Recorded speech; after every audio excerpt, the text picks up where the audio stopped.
اولین مصدر عقیده چیست؟ ما وقتی که درس عقیده میخوانیم اولین مصدر ما قرآن عظیم الشان است. از این خاطر نامش ماندیم که عقیده در قرآن و سنت. اولین مصدر ما، اولین مرجع ما، اولین رفرنس که ما از او استفاده میکنیم قرآن عظیم الشان است. آیا قرآن یک مصدر سالم است یا غیر سالم است؟ بر کل امت اسلام معلوم است که اینمی عقیده قرآن عظیم الشان محفوظ است. اولین مصدری که محفوظ است چیست؟ مصدر اول که قرآن عظیم الشان است، ایره کی تایید کرده؟ ایره الله سبحانه و تعالی حفظش تایید کرده و گفته ما قرآن نازل کردیم و ما او را حفظ میکنیم. دومین مصدری که محفوظ است چیست؟ دومین مصدری که ما گفتیم او هم پیش ما محفوظ است، احادیث رسول اکرم صلی الله علیه و سلم است، احادیث صحیحه رسول الله صلی الله علیه و سلم. دومین مرجع سلامتی مصدر عقیده چیست؟ پس دومین مرجعی که سلامتی مصدر گفتیم در عقیده چی است؟ احادیث صحیحه هست. برادر ما همیشه میگیم احادیث صحیحه، از خدا بترس. حدیث پیغمبر تا وقتی که برات ثابت نشده که حدیث صحیح است بر مردم روایت نکن، قصه نکن. اولین ویژگی عقیده در قرآن و سنت چیست؟ اولین ویژگی عقیده قرآن و سنت چی است؟ سلامتیه. اما دیگاهی که است مصدرش چی نیست؟ سالم نیست.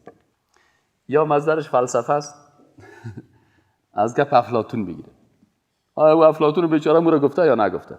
دومین ویژگی عقیده در قرآن و سنت چیست؟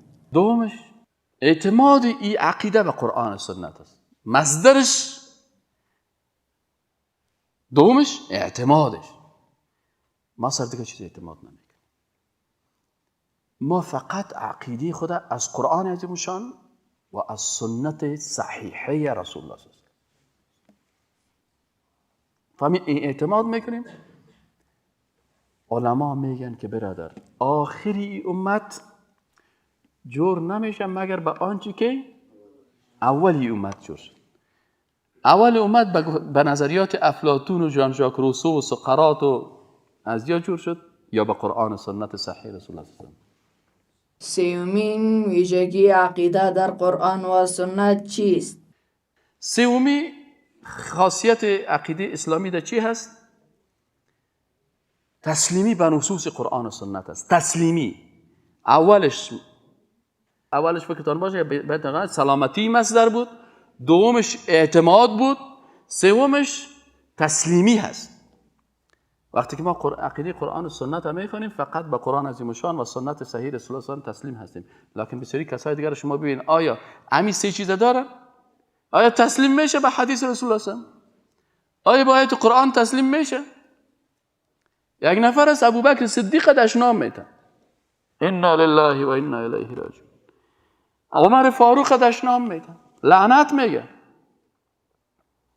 صاحب لنگی چی میگه و چپن چی میگه و عبا چی میگه و قبا چی میگه؟ برش میگه مو برادر یکمه که از خدا بترس، آیت قرآن بخوان. کدام آیت قرآن؟ این قرآن است. به ایمان داری؟ ایمان دارم. تحت شجره چی مانا؟ زیر درخت بیعت رضوان. چند نفر بودن؟ 1400 نفر. در 1400 کی بود؟ ابوبکر صدیق بود؟ نبود. عمر فاروق بود؟ نبود. 1400 مهاجرین انصار. حالا اینجا الله درباره از چی گفته؟ عن المؤمنین گفته یا عن الکافرین؟ عن المؤمنین. پس قرآن میگه مؤمن بودن. تو سر یک مؤمن لعنت میگی؟ تعصبش اجازه نمیده تسلیم شه. الله میگه لقد رضی الله یقینا لام و قد یقینا و یقینا که الله ازش راضی. الله از پیشش راضی است و مؤمن هم گفته ما تو را چی؟ نه بابا این ترس، نه بابا این ترس، نه بابا این ترس. آخر گفتیم برادر برو خداوند هدایتت کنه. پس سومی مسئله چی است؟ چی است؟ تسلیمی به نصوص قرآن و سنت. تا که به قرآن، آیات قرآن و احادیث رسول الله صلی الله علیه و تسلیم نشی تو عقیده در قرآن و سنت را میه. چهارمین ویژگی عقیده در قرآن و سنت چیست؟ چهارم خاصیتش موافقت این عقیده با فطرت و عقل سلیم. موافقتش با فطرت و عقل سلیم. فطرت سالم انسانی وحدانیت الله را تایید میکنه و عقل سالم این را تایید میکنه.